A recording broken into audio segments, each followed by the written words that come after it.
महाराष्ट्राच्या राजकारणातलं एक असं व्यक्तिमत्व ज्यानं पराभवही पाहिलाय आणि ज्यानं विजयही पाहिलाय। सध्याच्या घडीला त्यांच्या मुख्य नेत्यांच्या गळ्यातला ताईत म्हणून हा नेता काम करतोय। चेहऱ्यावर रागीटपणा जरी असला तरी मनानं तो मृदू आहे। मला ओळख करून द्यायची गरज नाहीये, मी बोलतोय आमदार निलेश राणे यांच्याबद्दल। निलेशजी, स्वागत आहे तुमचं एबीपी माझामध्ये। तुम्हाला एक आक्रमक चेहरा किंवा एक रागीट चेहरा म्हणून तुमच्याकडे पाहिलं जातं। मला वाटतं की आपण हसत ह्या इंटरव्ह्यूची सुरुवात करावी। स्वागत आहे तुमचं या मुलाखतीमध्ये। मुंबई महानगरपालिकेचा किल्ला तुम्ही लढवताय, खास करून एकनाथ शिंदेंचा एक राईट हँड म्हटलं तर वावगं ठरणार नाही। तुमच्याकडे मराठी बहुल भागातली जबाबदारी देण्यात आलेली आहे। मराठी माणसाने लालबाग, परळ, वरळी, शिवडी ही जी जबाबदारी तुम्ही पेलताय, ह्या लोकांनी तुम्हाला का मतदान केलं पाहिजे? कारण का एक नवीन पक्ष म्हणजे जरी जुना असला, एकनाथ शिंदे बाजूला जरी झाले असले तरी तुम्हाला ही मतदान का केलं पाहिजे? काय सांगाल याबद्दल? बघा, लक्षात घ्या, सुरुवातीलाच मी आपल्याला सांगतो, मी एकटा जबाबदारी किंवा साहेबांचा राईट हँड वगैरे असं काही नाही। मी एक लहान माणूस आहे, लहान कार्यकर्ता आहे। पक्षाचं काम प्रामाणिकपणे करणं हे माझं कर्तव्य असं मी समजतो आणि म्हणून मी साहेबांनी दिलेली जबाबदारी ही प्रामाणिकपणे पार पाडावी या भूमिकेत मी काम करतो आहे। मी नेता म्हणून नाही तर आमचे तिकडचे जे कोण आहेत शिवसैनिक त्यांचा सहकारी म्हणून काम करतो आहे। निवडणूक जिंकण्यासाठी जसं आपण इंट्रोडक्शनमध्ये म्हटलात, पराभवही बघितला आहे, मी जिंकलोही, तर कुठे चुका होऊ नये, पराभवामध्ये ज्या चुका झाल्या त्या दुरुस्त केल्या पाहिजे म्हणून प्रत्येक निवडणुकीमध्ये आता पाणी पण फुंकून प्यायचं ह्या भूमिकेमध्ये मी सध्या आहे। आणि साहेबांनी ज्या विश्वासामध्ये मला इथे उतरवलं, ग्रामीण भागामध्ये अनेक आमदार आहेत साहेबांकडे, पण त्यापैकी साहेबांनी मला निवडणुकीच्या ह्या रिंगणात उतरवलं। खरं तर मी त्यांचे आभार मानतो की साहेबांनी तो विश्वास दाखवला। आणि जसं मी म्हटलं, मी एकटा नाही आहे, असंख्य शिवसैनिक माझ्याबरोबर आहेत, असंख्य नेते माझ्याबरोबर आहेत। ते कदाचित तुम्हाला रोज दिसत नाही, डेली बेसिसवर तुम्हाला ते दिसणार नाहीत, पण सगळं काम सुरू आहे। आणि तुमचा दुसरा प्रश्न जोडून असा होता की लोकांनी आपल्याला का मतदान करावं, तर मुळातच जे अँटी इन्कम्बन्सी जे पवार आपलं ठाकरे कुटुंबाचं जे काय 25 वर्ष मुंबईने बघितलं, काय असं मुंबईला दिलं 25 वर्षामध्ये? माझा जन्म मुंबईचा आहे, लहानाचा मोठा मी मुंबईत झालो, शाळा मुंबई, अनेक वर्ष कॉलेज मुंबई। काय असं बदललं 25 वर्षामध्ये? मराठी माणूस बाहेर फेकला गेला। आज मराठीचा म्हणजे किती कळवळा दाखवत आहेत ठाकरे बंधू। जसे काही मराठीसाठी एकत्र आलेत, ते मराठीसाठी एकत्र नाही आलेत, घर चालवायला एकत्र आलेत। कुठेतरी आता अडचण होते आहे, बिल्डर फोन उचलत नाही आहेत, काहीतरी आपल्याला उदरनिर्वाह कुठेतरी कंटिन्यू ठेवायचा आहे, पुढची पिढी चालवायची आहे। त्याच्या पलीकडे मुंबईला लुटण्याच्या पलीकडे काय झालं? कोस्टल रोड आता मला तुम्ही सांगा, कोस्टल रोड कोणी केला? तुम्ही सिनियर पत्रकार आहात, 4 केसेस सुप्रीम कोर्टामधून बाहेर कोणी काढल्या? प्रशासकीय मान्यता केंद्र सरकार, राज्य सरकार, कोणी काढले? मी सन्मान्य फडणवीस साहेबांचा मोठेपणा समजतो की ते मुख्यमंत्री असताना जेव्हा भूमिपूजनाचा कार्यक्रम झाला, त्यांनी मनाचा मोठेपणा ठेवून उद्धवजींना तिथे भूमिपूजन करायला दिलं। त्यांच्या मनात जर कपट असतं तर त्यांनी तो भूमिपूजनाचा कार्यक्रम होऊ दिला नसता। सगळे अधिकारी पहिले मुख्यमंत्र्यांना विचारतात, साहेब आपण येणार आहे का? तेही झालं, त्याच्यानंतर विचारलं, साहेब आपण परत त्याचं भूमिपूजन करणार आहे का? कारण का ऑफिशियली करावं लागतं। फडणवीस साहेब बोलले नाही, एकदा उद्धवजींनी केलं आहे ना तर आता मी करणार नाही। कोर्टातून सगळे वकील देऊन, अटर्नी जनरल वगैरे वगैरे, हे विषय तरी माहिती आहेत का? कोस्टल रोड आम्ही केला म्हणजे काय? भूमिपूजन तुम्हाला करायला दिलं, नाही तर झालं नसतं। जर फडणवीस साहेबांनी ठरवलं असतं, मुख्यमंत्री होते ते नाही, पण आदित्य ठाकरेंनी त्यावेळेला मला आठवतं निलेशजी, त्यांनी एक प्लॅन दाखवलेला पत्रकारांना, एक तो मॉडेल BMCमध्ये ठेवला होता। ते म्हणाले दिस इज आर BB, हे आम्ही उभं केलेलं आहे आणि आम्ही मुंबईकरांना देणार आहोत, म्हणून ते डे 1 पासून त्याचा क्रेडिट घेत आहेत। तर आपण त्याला ह्या क्रेडिट वॉरमध्ये डिस्कार्ड करताय की त्यांनी काहीच केलं नाही? बघा, कुठलाही प्रकल्प शासन स्तरावर, गणेशजी लक्षात घ्या, मी आज प्रशासनातला एक माणूस आहे, खासदार पण राहिलेलो आहे। जेव्हा तुम्हाला शासन स्तरावर फक्त लेबल लावून प्रकल्प होत नसतो, त्याच्यामागे प्रशासकीय पद्धत असते, प्रोटोकॉल, मॉडेल, त्याचं ते सगळी प्रोसिजर फॉलो करावी लागते. आदित्यजींनी फक्त टोपी घालून 2-3 वेळेला टनलच्या आजूबाजूला कुठेतरी उभे राहिलेले फोटो मी बघितले, व्हिडिओ तुमच्या चॅनलवर म्हणजे मीडियामध्ये मी बघितले. त्याच्याने तो प्रकल्प झाला का असं वाटतं तुम्हाला? मग सुप्रीम कोर्टामध्ये जे काही केसेस आम्ही जिंकलो ते कोणामुळे जिंकलो? बघा, मला काय वाटतं ते महत्त्वाचं नाही. आता आदित्यजींनी काय केलं होतं, त्यांचा मतदारसंघ जेव्हा आजही आहे, पण पहिल्या टर्ममध्ये जेव्हा वडील मुख्यमंत्री होते तेव्हा काय केलं होतं, वर्ली सीफेसच्या मधोमध आदित्य ठाकरेचं नाव लिहिलं होतं. काय कॉन्ट्रीब्युशन आहे वर्ली सीफेसला तुमचं? फक्त शोबाजी ना. मला सांगा, कोस्टल रोडमध्ये ते कुठलाही मॉडेल दाखवू दे. आता म्हणून मी वैभवजींना उत्तर देताना तेच म्हटलं की हा मोठेपणा सन्मान्य फडणवीस साहेबांचा आहे. जर तो मॉडेल त्यांनी बाहेर त्यांना दाखवला नसता, हे चांगुलपणा असतो बघा. आणि तो मग त्यांनी हायजॅक करून चोरून कुठेतरी हे बघा आम्ही आणतोय, हे आमचं मूल आहे असं दाखवायचा जो काही प्रयोग झाला ना, हा चांगुलपणा फडणवीस साहेबांचा आहे. हे आता तुम्हाला मान्य करायचं असेल तर तुम्ही करा, पण जो प्रशासनाची प्रोसिजर फॉलो करतो, प्रशासनातून कोणी तो प्रोजेक्ट आणला, त्याच्यासाठी हेडखाली पैसे कोणी दिले?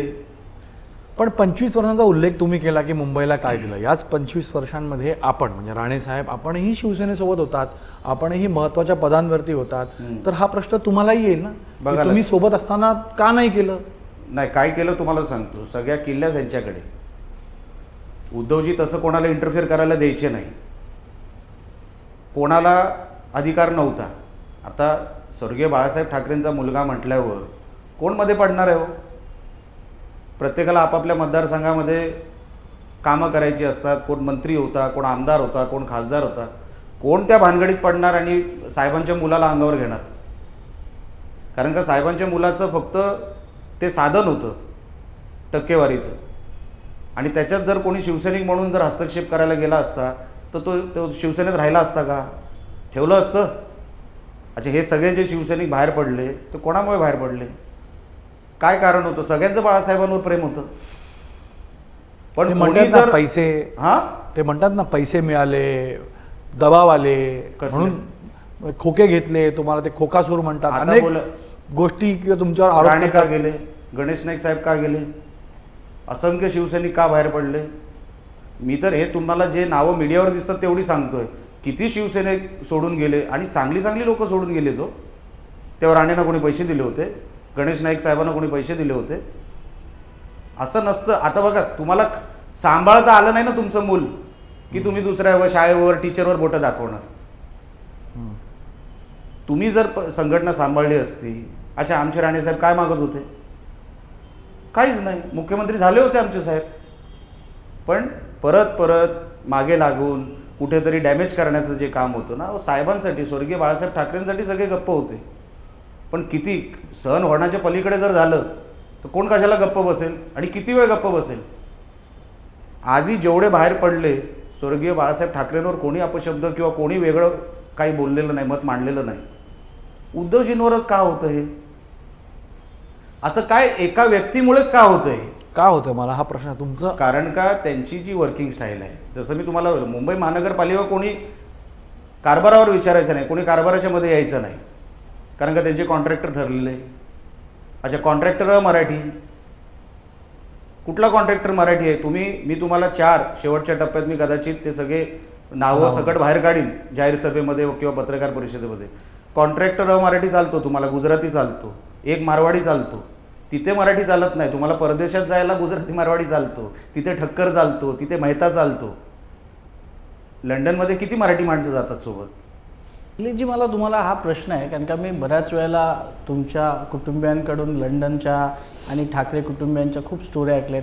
मला माझ्या आठवणीनुसार कदाचित आपलं कुटुंब आणि ठाकरे कुटुंब एकत्र लंडनवारी देखील करायचं. काय नेमकं लंडनचं रहस्य आहे? तुमचं हे वाक्य दुरुस्त करतो. आम्ही एकत्र कधीच कुठे प्रवास केलेला नाही.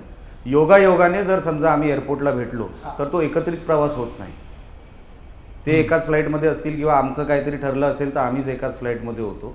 पण तिथे असं काय एकत्र फिरणं, एकत्र प्लॅन करून एकत्र मित्रपरिवार जसा जातो तसं काही नाही. आणि तिकडे जे कोण त्यांच्याबरोबर असायचे, आता उद्धवजी कदाचित वॉलेट पण ठेवत नाही, मला जे काही इतक्या वर्षामध्ये लहानपणापासून मी त्यांना बघतो आहे, उद्धवसाहेब कदाचित वॉलेट ठेवत नाही तर नेहमी एक गुजराती मारवाडी सोबत असायचा. जे काय खरेदी करायची आहे त्याचं क्रेडिट कार्ड स्वाईप व्हायचं.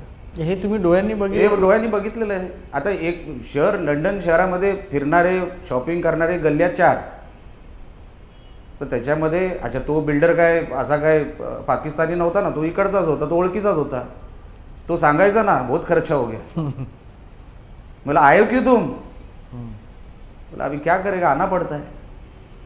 पण तुमच्यात ह्या सगळ्या गोष्टींमध्ये बऱ्याच वेळेला नारायण राणे साहेबांनी देखील उल्लेख केला आहे की मला तोंड उघडायला लावू नका, मी तुमच्या सगळ्या गोष्टी बाहेर काढीन. तुम्ही म्हणताय मी शेवटच्या टप्प्यात काही गोष्टी बाहेर काढणार आहेत, काही नावं बाहेर काढणार आहे. हे नेमकं गुलदस्त्यात का ठेवलं आहे तुम्ही एवढं? बघा, गुलदस्त्यात असा विषय नसतो. आपण आपल्या मर्यादा आपण ठेवायच्या असतात. राजकारणामध्ये सगळंच काय रसातळाला जाऊ नये, सगळंच काय बिलो द बेल्ट होऊ नये.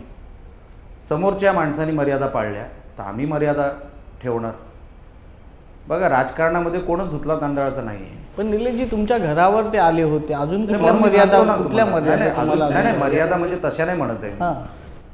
आमचं राणेसाहेबांचं, आमच्या घराचं, बाळासाहेब ठाकरेंवर जे प्रेम आहे ते शब्दांनी आम्ही सांगू शकत नाही. स्वर्गीय बाळासाहेब जे होते ते होते, आणि त्यांच्याच घरात उद्धवजी आहेत, आदित्यजी आहेत, हे सगळी लोक आहेत. अशा अनेक गोष्टी आहेत. आता त्या आपण कधी कधी विचार करतो की आपण किती सांगायचे आहेत, काय सांगायचं आहे. आमच्या घरापर्यंत आली ही वस्तुस्थिती खरी आहे. पण तुम्हाला अजून पुढे जाऊन सांगतो, आम्ही जेव्हा सत्तेमध्ये आलो 2022 नंतर आम्हाला पण संधी मिळाली. आता मातोश्री 2 आलं आहे, बरोबर ना? ते नाव काय ठेवलं माहीत नाही, त्याला म्हणतात मातोश्री 2. आमच्याकडे पण तो FSI जो मिळाला आहे ना, तुम्ही माहिती काढा. कलानगरला एक FSI आणि त्या बिल्डिंगला एक FSI आहे. अच्छा. कितीचा FSI आहे? कितीचा नसतो, लक्षात किती घ्या. FSI मिळाला? एरिया तुम्हाला सांगतो ना, मला पूर्ण बोलू द्या. काय एक तुम्ही विचारलं तर हे कट करतायत, हे विचारलं तुम्ही कट करताय. आम्ही एक साधी तक्रारसुद्धा केलेली नाही. आमचं घर पाडायला आल्या, घरात आम्ही कोणी नव्हतो तेव्हा घरावर मोर्चा काढण्यात आला. घरात फक्त मुलं आणि लेडीज अशा असताना आम्ही तिघही पुरुष घरात नसताना घरात घुसायचा प्रयत्न झाला. जेव्हा आम्ही सत्तेत आलो, FSIचा हा नियम आमच्यासमोर कोणतरी घेऊन, आता बघा तुम्ही सत्तेत असल्यावर ना कोणतरी तुमच्याकडे येतं, साहेब ते आता तुम्ही कशी कळ काढली की तुम्ही का नाही बोलत, तसे कळ काढणारे अनेक असतात. ते येतात आमच्याकडे की साहेब बघा तुमच्या घरावर आले, तुम्ही त्यांच्या घरावर जा. साहेब बोलले नाही जाणार, कोणाच्या घरावर नाही जाणार. राजकारणामध्ये अलिखित करार असतो. तू माझ्या कुटुंबावर जायचं नाही, तू माझ्या घरावर जायचं नाही, मी तुझ्या घरावर आणि कुटुंबावर येणार नाही. आम्ही ते पाळतो साहेब, आम्ही पाळतो. आम्ही कधी घरावर गेलेलो नाही. हा FSIचा जो फ्लॉ तुम्हाला सांगितला, हा इतका मोठा फ्लॉ आहे. तुम्ही कुठेही माहिती काढा जर माझी चूक असेल तर, पण मी तक्रार करणार नाही. मी सांगणार नाही की कोणी जाऊन तक्रार करावी. ठीक आहे, कुठल्या तरी नियमामध्ये त्यांनी बसवलं असेल, नवीन काहीतरी DP तयार झाला असेल, नवीन DPनुसार ह्यांना काहीतरी सवलत दिली असेल, काही होऊ शकतं ना. पण आम्ही कधी एवढं, तेव्हा तर काही त्यांना माहीत नव्हतं. FSI लॉ कसा असतो, TDR कुठून कुठे आणायचा असतो, स्लमचा TDR काय, जनरल TDR काय, रिझर्वेशनचा TDR काय, काही नव्हतं.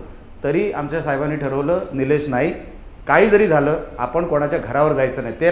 त्यांनी केलं ना, आपण नाही करायचं. त्यांच्या मुलाबाळांवर जायचं नाही.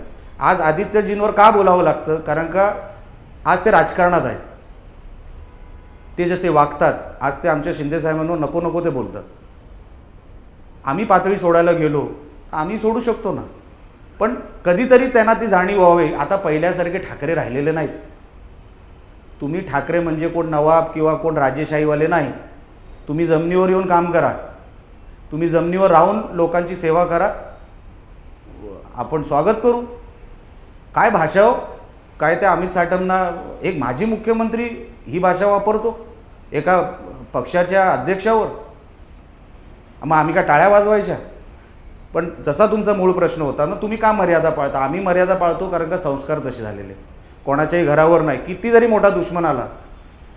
वैभवजी तुम्हाला सांगतो, आमच्या घरावर आम्हाला ठार मारण्यापर्यंत प्रयत्न झाला, पण कधी आम्ही कोणाला मी समोरच्याला ठार मारील असं माझ्या मनात पण कधी आलेलं नाही.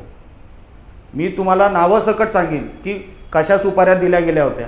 पण आता काय करू मी, मला नाही ना करायचं त्यांच्याबरोबर तसं.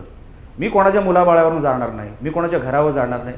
हे आमच्यावर संस्कार आहेत, मी पालन करणार त्याचं. पण नियमात बसत नसेल तर तक्रार किंवा त्याला आपण चॅलेंज करू शकतो, त्याला आपण केलं पाहिजे ना, तुम्हाला वाटत नाही?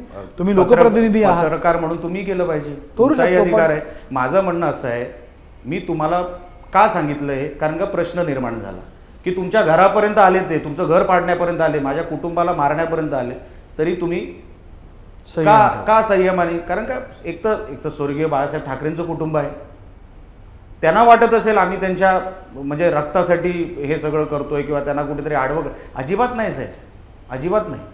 मनात स्पर्शही होत नाही, पण ते अंगावर आले तर सोडणार नाही. आणि तुम्ही जे तक्रारीचं म्हटलात ते 100% खरंच आहे ना. तुम्ही पत्रकार आहात, तुम्ही सिनियर पत्रकार आहात, तुम्ही माहिती काढा. कलानगरचा FSI किती, DP प्लॅनवर काय सवलत आहे, DP प्लॅनवर काय प्रोव्हिजन आहे, तुम्हालाही कळू शकतं. प्रत्येक गोष्ट राणे विरुद्ध ठाकरे का असावी? बरोबर आहे तुमचं. पण एक विषय माझा असा आहे की तुम्ही म्हणतात 25 वर्ष मराठी, महाराष्ट्र, मुंबई हे कनेक्टेड आहे. महानगरपालिकामध्ये शिवसेना म्हणजे उद्धव ठाकरेंचे 25 वर्ष सत्ता राहिली.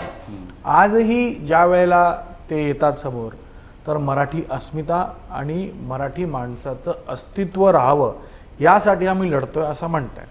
तर मुळात हे जे मराठी आणि मराठी माणसाचं अस्तित्व टिकवलं पाहिजे किंवा हे गुजरातला जाणार नाही, या सगळ्या ज्या कॅम्पेन किंवा नरेटिव्ह आणि परसेप्शन क्रिएट केलं जात आहे त्याला तुम्ही उत्तर कसं द्याल? कारण वारंवार हेच बोललं जातं की भाजप सत्तेवर आली तर मुंबई महाराष्ट्रातून वेगळी केली जाईल.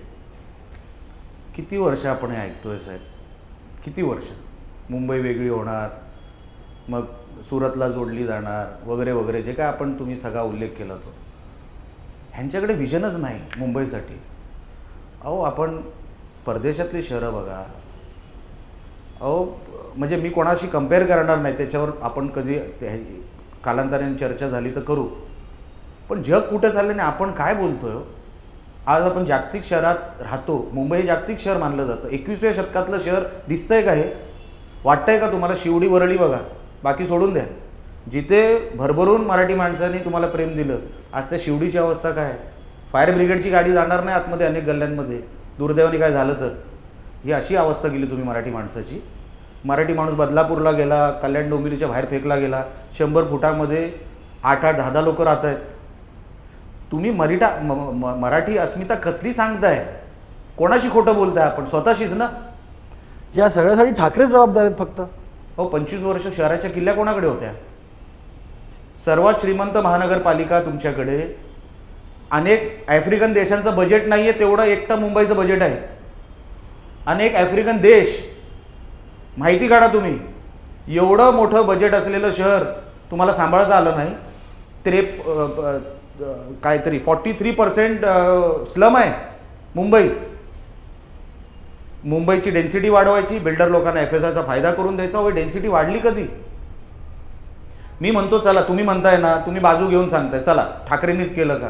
मी 100% म्हणतोय ठाकरेंनीच केलं. दुसरं मुंबईच्या चाव्या कोणाकडे होत्या? कोण जबाबदार होतं? अच्छा, जोपर्यंत उद्धवजी बसलेले आहेत, कोणाची हिंमत नाही तिकडे कुठल्या शिवसैनिकाची मुंबई महानगरपालिकेवर बोलायची किंवा हा कॉन्ट्रॅक्टर साहेब जरा एक रस्ता, एक under water sewage treatment plant ह्यांना करू द्या. कोणाची हिंमत होती?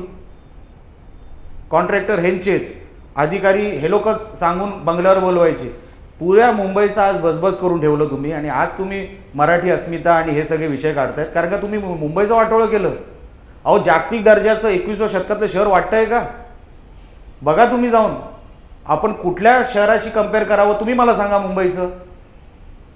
तेही तुमच्यावर आरोप करतात ना, ब्युटिफिकेशनमध्ये पैसे खाल्ले, कॉन्क्रिटायझेशनमध्ये पैसे खाल्ले 2.5, 3, 5 वर्ष ज्यावेळेस ऍडमिनिस्ट्रेटर होते म्हणून. आदित्यजी म्हणतायत ना. हो, मी बघितलं त्यांचं, तेच म्हणतायत. बघा, कुठल्याही गोष्टीला ना पुरावा लागतो. विदाऊट पुरावा आरोपाला काही अर्थ नसतो. तुम्ही पोलीस केस करायला जाल ना, त्या FIRला पण काय अर्थ नसतो जर पुरावा नसेल तर. ते काही बोलतात, काही बोलतात. त्या वरडीची जाऊन अवस्था बघा. लोक शिव्या घालतात, हा माणूस दिसत नाही तिथे, दिसत नाही हा माणूस. वरळी जिथे झोपडपट्टी आहे, हायराईज सोडून द्या. हायराईज म्हणजे ठाकरेंनी केलेलं नाही, ते तिकडच्या बिल्डरांनी मराठी माणसाला तिथून रिकामं करून तिथून आउट केलं, बाहेर पाठवलं, किरकोळ पैसे दिले, त्याच्यामध्ये ते हायराईज झालेले. हायराईज म्हणजे मुंबई नाही, ती ह्यांचं कॉन्ट्रीब्युशन नाही. जिथे झोपडपट्ट्यात तुम्ही जाऊन विचारा, शेवट तुम्हाला तुमचा स्थानिक आमदार कधी दिसला होता? मी गणेशजी काम करतो तिकडे मागच्या काही दिवसांपासून. अक्षरशः लोक संजय राऊतचे सकाळी 9 वाजता बोलायला येतात. त्यांच्या भावाच्या मतदारसंघात मी फिरतो, विक्रोळीला. सुनील राऊतला आणला तर चपलेने मारीन असं सांगणारी लोक आहेत तिकडे. कसला मोठेपणा दाखवता आपण? काय केलं आपण लोकांसाठी, मराठी माणसासाठी आपण काय केलं? पायवाट जी असते तिकडे विक्रोळीमध्ये जागा नाहीये. पायवाट, आमच्या गावाकडे पायवाट तुम्हाला सोपी मिळेल. मुंबईमध्ये अजूनही आपण पायवाट शोधतोय. तुम्ही आलात तर सगळं बदलेल असा विश्वास आहे तुम्हाला? आम्ही जे 2.5 वर्षामध्ये सन्मानित शिंदे साहेबांनी काम केलं त्याच्या जीवावर मतं मागतोय. आता जे फडणवीस साहेब काम करतायत त्या जीवावर मतं मागतोय. विकास, विजन डॉक्युमेंट, डेव्हलपमेंट ह्याच्यावर आम्ही मतं मागतोय. आम्ही एकत्र आलो म्हणून मतं द्या असं सांगत नाहीये. हा फरक आहे आमच्यामध्ये आणि त्यांच्यामध्ये. आम्ही दाखवतो, हे बघा हे आम्ही केलं, हे आम्ही पुढे करणार आहोत. आमच्याकडे काही जादूची कांडी कोणाकडेच नसते, पण हे आम्ही करणार आहोत ही सांगण्याची धमक आहे आणि अक्कल आहे. ह्याच्यामुळे ह्या आधारावरच आम्ही बोलतोय ना. आम्ही कधी म्हटलो ही निवडणूक भावनिक करा म्हणून? ठाकरेंना गरज पडली ती निवडणूक भावनिक करायची, आम्हाला गरज नाही. आम्ही उद्या सांगतोय मुंबई महानगरपालिकेला समजा 40% तुमचा फंड काढून टाका जो सॅलरी आणि व्यवस्थेमध्ये जातो. 60% जर तुम्हाला मुंबईमध्ये कुठे कमी पडत असेल पैसा तर सन्मानित शिंदेसाहेब नगर विकास खातं त्यांच्याकडे आहे, मुख्यमंत्री आमचे आहेत. आम्ही त्याच्यातून पैसा निर्माण करून वेगवेगळ्या हेडखाली मुंबईला देऊ. पाणी भरत असेल, अच्छा अनेक ठिकाणी जे काय पाणी भरायचं वगैरे आता कमी झालं त्या प्रमाणामध्ये. कॉन्क्रीटचा एक तरी आरोप त्यांना सिद्ध करायला सांगा. आता कॉन्क्रीटच करू नये, जेव्हा सुप्रीम कोर्ट सांगतं की आता रस्ते कॉन्क्रीटचे करा. हे काय परत आपल्याला 17व्या शतकात घेऊन चाललेत की काय? तुमच्याकडे आहे ना पुरावे, तुम्ही द्या. बंद करू, कॉन्ट्रॅक्टरला आणि अधिकाऱ्यांना जी काही शिक्षा आहे ती करू, कारवाई करू, किंवा कोण आमचा कोणतरी सापडला तरी आम्ही कारवाई करू. तुम्ही पुरावे का नाही देत? ते विजन घेऊन चाललेत ना. मॅनिफेस्टो दिला ना त्यांनी समोर. तुमचा मॅनिफेस्टो नाही, भाजपाचा अजून नाही. 1500 रुपये हे लाडकी बहीण योजनेला विरोध करणारे लोक आज फ्रीमध्ये पैसे देण्याचंच आज त्यांच्या विजन डॉक्युमेंटमध्ये आहे ना. 700 स्क्वेअर फीट घरांचं प्रॉपर्टी टॅक्स, बऱ्याच गोष्टी घेऊन आलेत ते समोर. ते बऱ्याच गोष्टी त्यांना माहिती द्यायच्याच नाहीये, त्यांची सत्ताच येणार नाहीये. मग ते काय ते 700 बोलतील किंवा 7000 बोलतील, त्यांना काय? त्यांना फक्त असं वाटतं की हे सगळं बोललं. राहुल गांधी नाही का बोलला होता कर्नाटक नाही कुठे बिहारला बोलला होता, आता आम्ही अमुक पैसे देऊ, 25,000 देऊ, 10,000 देऊ. लोकांना माहिती आहे याची सरकारच येणार नाही, हा काही बोलेल. हे कॉपी आहे दुसरं राहुल गांधीचं, हे तेच आहे, सेम ब्रँड आहे, दुसरं काही नाही. तो पण लेझर घेऊनच फिरतो ना असा टॉर्च मारल्यासारखा. ते काय दाखवत होते स्क्रीनवर? अहो अस्तित्वात जे जमिनीवर उतरून काम करतात ना ती लोक वेगळी असतात आहे. पण लोक यावेळेला एक तुम्हाला वाटतं की या भावनिक मुद्दा मतदान करणार? अजिबात करणार नाही. लोक त्रस्त आहेत. मुंबईच्या लोकांना लाईफस्टाईल पाहिजे, स्टँडर्ड ऑफ लिव्हिंग पाहिजे. त्यांना असं वाटलं पाहिजे की मी मुंबईला शहरात राहतो. अहो एअरपोर्टवरून साधं घरी जायला तुम्हाला मेट्रो असून सुद्धा ज्या काही ट्रॅफिकचा आणि बाकीच्या सगळ्या विषयांमध्ये सामना करावा लागतो. अनेक ठिकाणी अजूनही पाण्याची समस्या आहे. जात म्हणून मी तुम्हाला रिक्वेस्ट करतो, हे सगळे कॅमेरा, एक कुठला तरी कॅमेरा घेऊन तुम्ही विक्रोळीला जा. हा जो संजय राऊत हे जे बोलतात ना सकाळी सकाळी, त्यांच्या स्वतःच्या मतदारसंघात अवस्था बघा काय आहे ती. तुम्ही आता मगाशी बोललात की पुरावे द्या, पुरावे द्या. तुम्ही थोड्या वेळापूर्वी एक आरोप केला, म्हणजे तुम्ही सांगितलात की आमची सुपारी देण्यात आली होती. म्हणून मी तुम्हाला वैभवजी मी तुम्हाला कोणी सुपारी दिली होती? मातोश्रीवांना सुपारी दिली होती, शिवसैनिकाला सुपारी दिली होती. बघा हे सगळं जे आहे ना, मी कुठल्याही कोर्टात बोलायला तयार आहे, पण माझं म्हणणं एवढंच आहे, ही निवडणूक त्या लेवलवर घेऊन जाऊ नका. ही मुंबईची निवडणूक आहे. सर्वात आपल्या महत्त्वाचं म्हणतो ना आपण शहर जे आहे, आर्थिक राजधानी जी आहे ते शहर आहे.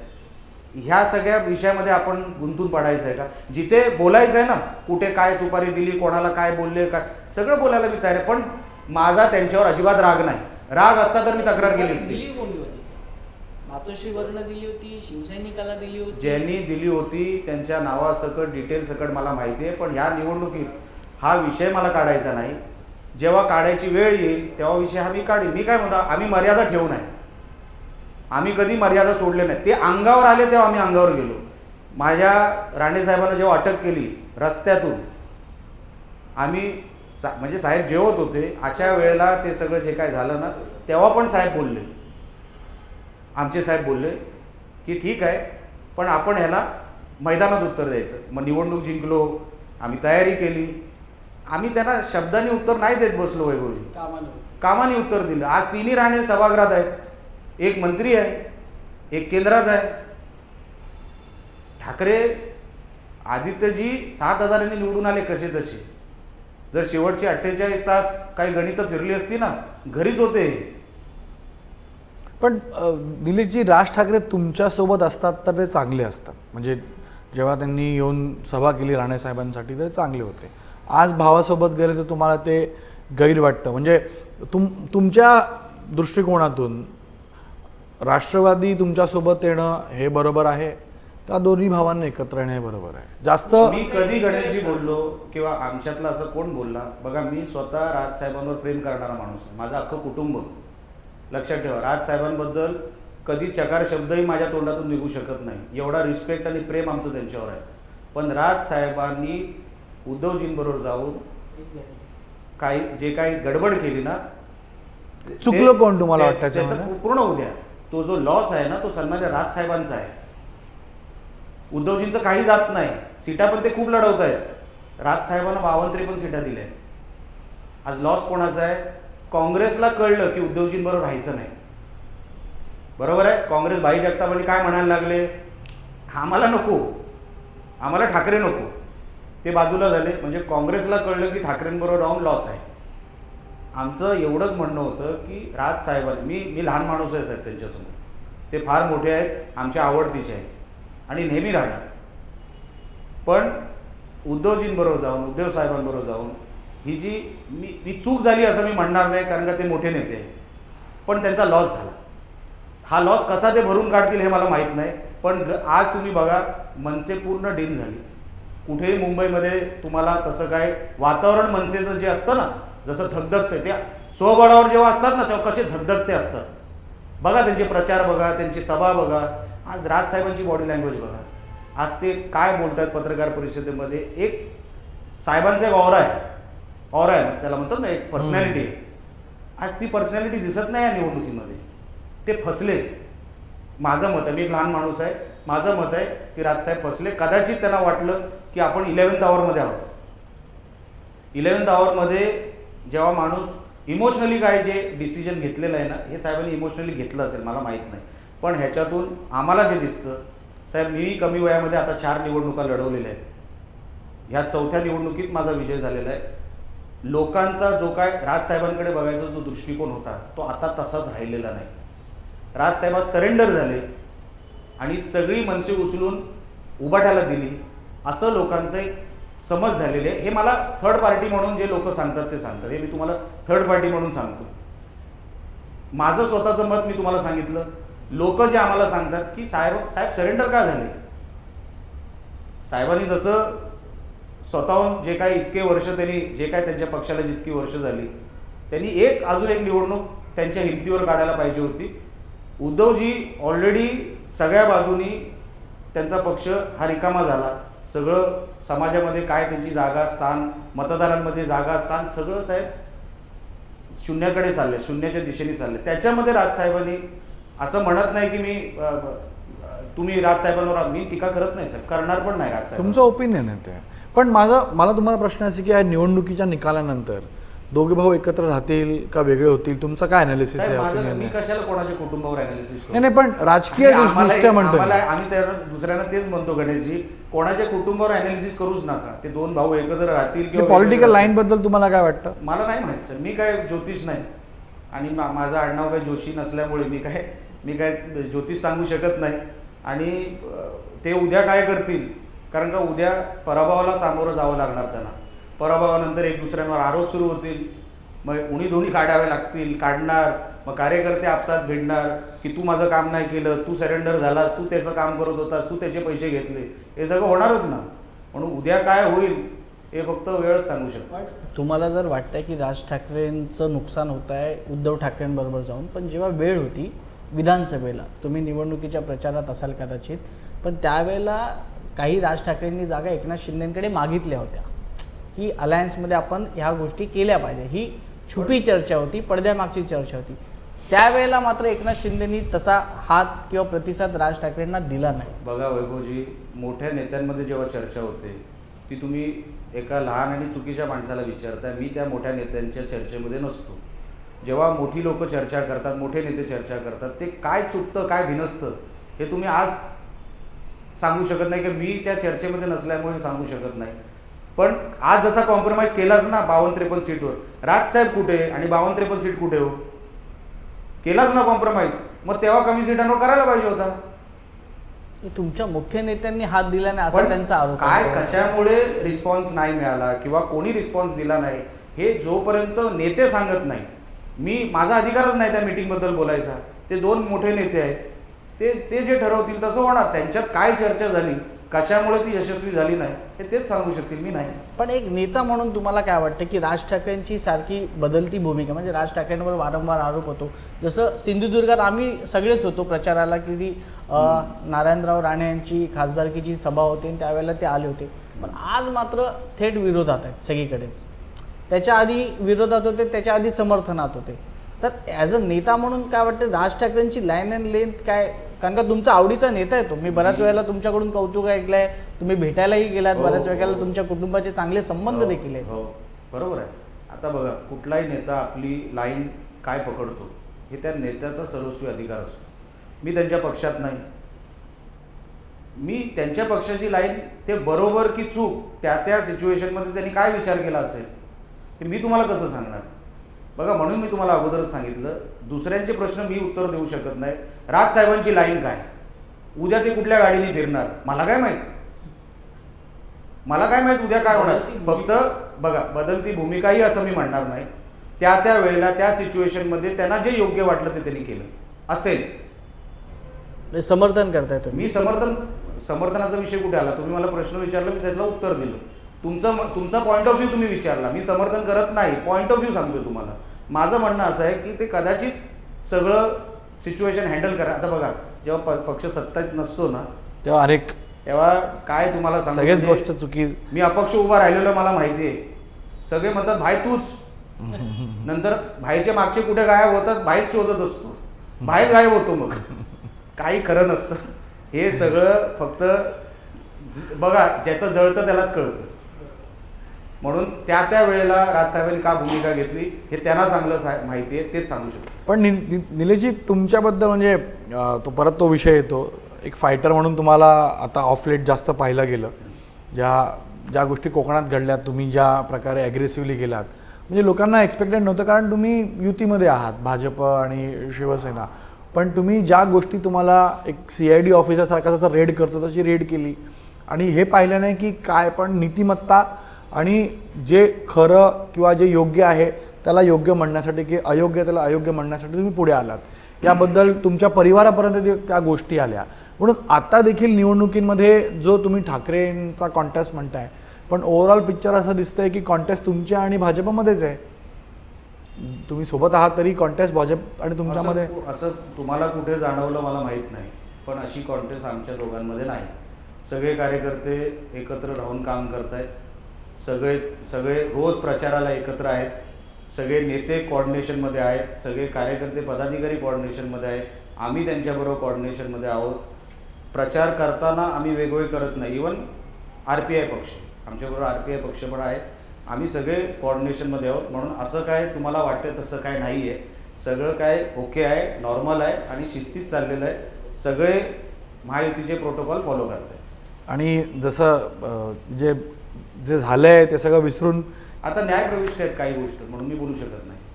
आणि दुसरं, आता ते झालं, आता विषय त्याच्यामध्ये तुम्हाला जे काय कदाचित फ्रिक्शन तयार करायचं असेल असं होणार नाही. फ्रिक्शन. निलेशजी, एक मात्र संपूर्ण महाराष्ट्राने पाहिलं आणि त्याचं कौतुकही झालं. जसं आता तुम्ही मुलाखतीमध्ये आदित्यजी बोलायला लागलात, उद्धवजी म्हणताय, तर हा जो बदल आहे, म्हणजे आम्ही निलेश राणे आधीचेही पाहिलेले आहेत, सगळ्यांनीच पाहिलेले आहेत महाराष्ट्राने, की तो आक्रमक चेहरा, ती भाषा, म्हणजे त्या गडावर झालेलं भांडण, तुमची बायावर करण्याची जी स्टाईल, ही पूर्णपणे आता एकदम 360 मध्ये चेंज नाही, असं झालेली नाही. जिथे आहे. हात स्लीव वरती करावे लागतं तिथे आजही तुमची करतो. बोलण्याची भाषा बदलली आहे, तुम्ही थोडेसे मृदू झालाय, तुम्ही भांडताना देखील एकदम संयमानं संवाद साधता, तुम्ही ते भांडण आभारी वाटत आहे. नाही. आता जर तुम्हाला असं वाटत असेल तर आता बघा नाही, नाही, पण चेहऱ्याने ह्याचं असं मला- ह्याचं ऐका, ह्याचं हे- कौतुक स्वतः एकनाथ शिंदे आमच्याकडे करत होते, म्हणून मी तुमच्याबद्दल बोलते की हे कसं काय घडलं, काय चेंज मला- कसा. मला काय माहित नाही तो change- शिवसेनेत आल्यानंतर असं किंवा काय, शिंदे साहेब मला आता देवानी चेहरा असा दिला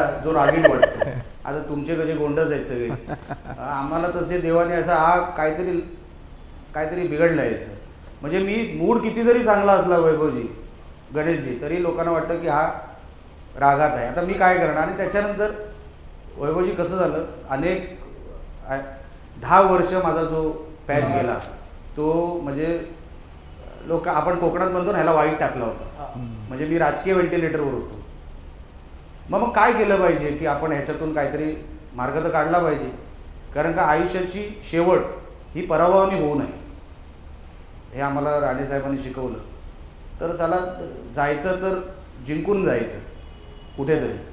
तर म्हणून मला असं वाटलं की माझं इकडे चुकलं तर मी इकडे बदललं, असं वाटलं हे बरोबर नाही तर हे केलं. पण अजूनही तुम्हाला मी सांगतो आता तसा प्रसंग नाही की मी जाऊन कोणाकडे तरी किल्ल्यावर मला वाटतं तुम्ही राजकोटचं म्हणताय, ते सगळे प्रसंग असे होते ते सगळे अंगावर असे त्यांना वाटले की हे काय हे कमी आहे. आणि त्यांचं तिकडे हे होतं आंदोलन किंवा काहीतरी रॅली होती त्यांची, तर त्यांची संख्या जास्त होती आणि आम्ही फक्त पाहणी करायला गेलो होतो. आम्ही कमी एकदम नियोजनाने गेलो नव्हतो आणि म्हणून तो प्रसंग घडला. आता एवढं असताना तुम्ही अंगावर आलात तर मग आपण सोडणार. मग हाताचे ते सगळं वरती जाणारच आणि मग तो विषय येणार. आता वैभवजी माझ्यासाठी जे करतात बोलतात ते प्रेमाने बोलतात, तर निलेश राणे प्रेमाने बोलतो. आता तुम्ही कधी असं काय घडलं तुमच्याबरोबर असं होणार नाही, पण असं मी म्हणतो जर कोण बरोबर. XYZ कोणी असला तर त्या वेळेला तशी भूमिका ठेवावी लागते. पण तुम्ही हसत का नाही, पण असं म्हणजे नेहमी हसत असं नाही, रागात- हसतात. रागात चेहरा मी का? पाहिलेलं आहे बरेच वेळेला असतं. मी आता ह्याच्यावरती हा प्रश्न आहे, खरा आहे प्रश्न ना. मी अरे खरं हसतो, पण आता ते लोकांना मी हसताना दाखवायचं नसतं तर मला माहीत नाही किंवा खरं माझं असा काय मूड नसतो की मी रागातच राहिलं पाहिजे. आणि हसणं खेळणं हे सगळं चालू असतं. पण जसं मी म्हटलं माझा जो प्रवास झाला ना, मी आयुष्याला मग सिरियसली घ्यायला लागलो. राणेंनी कधी 2014च्या अगोदर पराभव बघितला नव्हता. तर ते म्हणतात ना देवाच्या गाठीमध्ये आवाज नसतो, तो आवाज मी ऐकला आणि मग जे काय बदल करावे लागले ते मला बदल करावेच लागले. आणि देवाच्या कृपेने मला शिंदेसाहेब भेटले. म्हणजे त्यांच्याकडे ऑप्शन होता, वैभव नाईक त्यांच्या संपर्कात होता. असं असताना नाही मी निलेशला शब्द दिला आहे आणि मला काय शब्द द्यायची गरजच नव्हती, मी कोणच नव्हतो तेव्हा. म्हणून शिंदेसाहेबांनी मला जे काय हे जे मी आयुष्य बघतोय दुसरी इनिंगचं ते सन्माननीय शिंदेसाहेबांमुळे बघतोय. आणि म्हणून जे काय मला काम करायची ऊर्जा मिळते, मला जे काय करावंसं वाटतं ना की साहेबांना जे अभिप्रेत आहे ते माझ्याकडून झालं पाहिजे, चूक होता कामा नये. आपण शेवटच्या ह्याच्यात जाऊया. महापौरचा विषय आहे, कारण दोन्ही म्हणजे तुम्ही महायुती ठाकरे सगळेच म्हणतात की मराठी हा महापौर होणार आहे. हिंदू आणि मराठी महापौर होईल अशा प्रकारे तुमच्याकडनं बोललं जातं आहे. तुम्ही एवढा एम्फेसाइज का करताय मराठी होणारच ना, कारण आत्तापर्यंत जी यादी शिवसेनेची राहिलेली आहे, तुम्ही शिवसेना पक्ष चालवताय, तुम्ही हे काउंटर करण्यासाठी म्हणताय का? आज मी कुठेतरी वाचत होतो की नागपूरमध्ये फडणवीस यांचा बालेकिल्ला किंवा भाजपचा बालेकिल्ला असून तिकडे परप्रांतीय किंवा उत्तर भारतीय हा महापौर राहिलेला आहे, म्हणून हा एक मराठीचा मुद्दा करून लोकांसमोर फार्स उभा करताय का जेन्युइनली तुम्ही यावेळेला मराठीचाच मराठी महापौर बसवणार आहात आणि त्यासाठी तुमची पूर्ण तयारी झालेली आहे? गणेशजी तुम्ही मुंबईच्या महापौरांची यादी बघा, गुगलवर जा आता सगळेच. आणि इंडिपेंडन्सच्या अगोदर पासून कधीपासून मराठी व्हायला लागले ते तुम्ही बघा. शिवसेना बरोबर आहे. आता मुंबईमध्ये राहून आम्ही मराठी महापौर नाही करायचं, मग कोण करायचा? अच्छा, आमचं कुठल्याही इतर जाती समाजाला काही विरोध नाही किंवा आम्ही काय त्यांना कुठेतरी कमी लेखतो वगैरे अशातला भाग नाही, पण मुंबई आहे, हक्काची आहे, तर मराठी माणसाकडे ती राहावी. आणि मराठी याच विषयावर 2 राज्य वेगळी झाली ना. मुंबई आपल्याला मिळाली, तो कळस मुंबईला झाला. आणि असं असताना आम्ही मुंबईचाच मराठी माणूस मुंबईचाच महापौर हा आम्हाला मराठी हवा आहे, हे नॅचरल आहे. ह्याच्यामध्ये काय वेगळं कुठून काय जनरेट झालेलं नाही की आम्हाला कोणाला तरी कन्व्हिन्स करायचं आहे. आणि ते कॉम्प्रोमाइजही होणार नाही. काय हे कॉम्प्रोमाइजही होणार नाही. कशाला कॉम्प्रोमाइज होईल? अहो, जेव्हा सगळे नेते म्हणतायत, स्वतः राज्याचे मुख्यमंत्री म्हणतायत, आमचे साहेब म्हणतायत, सगळेच म्हणतायत ना, कॉम्प्रोमाइज कशासाठी होईल? जेव्हा नॅचरली जी काय प्रोसिजर आहे ती हीच आहे. अच्छा, आम्हाला गुजराती, मारवाडी, जे कोण बाकी मला वाटतं सिंधी, पंजाबी या काही लोक आहेत जे बंगाली आहेत, बाकी कोणालाही हे नाही, आमचं सगळ्यांबरोबर संबंध चांगले आहेत. पण जिथे मुंबईचा विषय येतो, कारण का कष्टाने ही मुंबई मिळवलेली आहे मराठी माणसाने, हुतात्मे गेले त्याची यादी बघा. कष्टाने मिळवलेली मुंबई ही मराठी माणसाच्या हातात राहिली पाहिजे, त्यांचाच मराठी माणसाचाच महापौर इकडे झाला पाहिजे, ही भावना आमची आहे. काही रॅपिड फायर प्रश्न काढलेले आहेत वैभवने तुमच्यासाठी. फार फक्त तुम्हाला ते एका वाक्यात उत्तर द्यायचं आहे, त्याच्यामध्ये जर तर किंवा असं काही नाही आहे. काम करायची जास्त शैली कुणाची भावते? तर माझ्यासाठी खास 4 ऑप्शन आहेत. एकनाथ शिंदे, देवेंद्र फडणवीस, नारायणराव राणे आणि उद्धव ठाकरे. नारायण राणे साहेब. मित्र म्हणून कुणाशी मैत्री करायला आवडेल? आदित्य ठाकरे, अमित ठाकरे की रवींद्र चव्हाण? रवींद्र चव्हाण. निलेश राणेंना जवळचा पक्ष कुठला वाटतो? भाजप की शिवसेना? शिवसेना. भविष्यात उद्धव ठाकरे मुख्यमंत्री झाले तर निलेश राणे महाराष्ट्रात राहून लढणार की राजकारण सोडणार? कशाला सोडू? ते झाले तर होणारच नाही. उत्तर काय तुमचं? उत्तर हेच आहे, ते होणारच नाही आहेत. निलेश राणेंना भविष्यात मंत्रिपद मिळालं तर कुठलं मंत्रिपद घ्यायला आवडेल? अजिबात नाही. माझा भाऊ मंत्री आहे, मी खुश आहे. तुमच्या पण पक्षातून संधी आली तर बघूया तेव्हाच तेव्हा. आता काय मी मंत्रिपदाचा तसा काही विचार करत नाही. भविष्यात मुख्यमंत्री म्हणून कोणाला बघायला आवडेल? एकनाथ शिंदे की परत देवेंद्र फडणवीस? शिंदे साहेब. क्या बात आहे. रोखोक तुमची जवाब. पूर्ण लॉयल्टी जी आहे ती आता म्हणजे शिंदे साहेबांसोबत आहे. तुम्ही फडणवीस यांचाही उल्लेख करता. प्रामुख्यानं जे तुम्ही म्हणताय की शिंदे साहेबांनी तुम्हाला शब्द दिला तो पाळला आणि त्याच्यानंतर एक ट्रान्सफॉर्मेशन आम्ही तुमच्यामध्ये पाहतोय. तुम्ही ॲग्रेसिव्हली राजकारण करता, मॅच्युअरली तुम्ही त्याला हँडल करता आणि रिझल्टही मिळत आहेत. म्हणून आता BMCचे रिझल्ट कसे पाहताय तुम्ही? तुमचा नंबर सांगा ना, तुमचा अनालिसिस. नंबर्स मी तुम्हाला आत्ताच आपण जेव्हा अनौपचारिक बोलत होतो तेव्हाही तुम्हाला सांगितलं की आता राजकारणामध्ये ह्या गर्दीला बघून मला एवढी मतं मिळतील हे दिवस गेले. आता तुम्हाला शेवटच्या क्षणापर्यंत युद्धामध्ये अलर्ट राहून सगळ्या गोष्टी शेवटच्या क्षणापर्यंत कराव्या लागतात.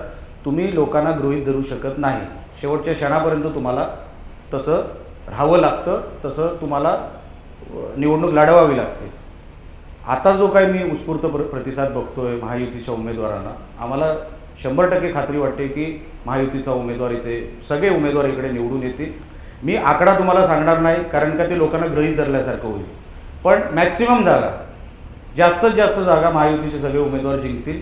माझ्या मी मनामध्ये नंबर्स खात्री आहे. ह्यासाठी विचारतो कारण तुम्ही आणि भाजप नेहमी सर्वे बेस आता नंबर्सवर काम करता. सध्या आम्ही 150च्या आसपास आहोत म्हणजे सर्वेनुसार. तर आपण पाहिलं की दिलखुलासपणे आणि मनमोकळेपणाने निलेश राणेंनी जी आमच्याशी बातचीत केली त्याबद्दल खूप खूप आभार. तुम्ही ज्या गडांवर तुम्ही सध्या सर आहात, तुम्हाला मोहीम दिलेली आहे त्यामध्ये तुम्ही यशस्वी व्हाल हीच आम्ही अपेक्षा करतो. कारण का खास करून मराठी बहुल भाग आहे तो निलेश राणेंच्या ताब्यात सध्या एकनाथ शिंदेंनी विश्वासाने दिलेला आहे. त्यामुळे निलेश राणे कसं काम करतायत, त्यातला काय रिझल्ट येतोय हे पाहणं आता आपल्याला 16 तारखेलाच उत्सुकतेचं ठरेल. ABP माझा, उघडा डोळे बघा नीट.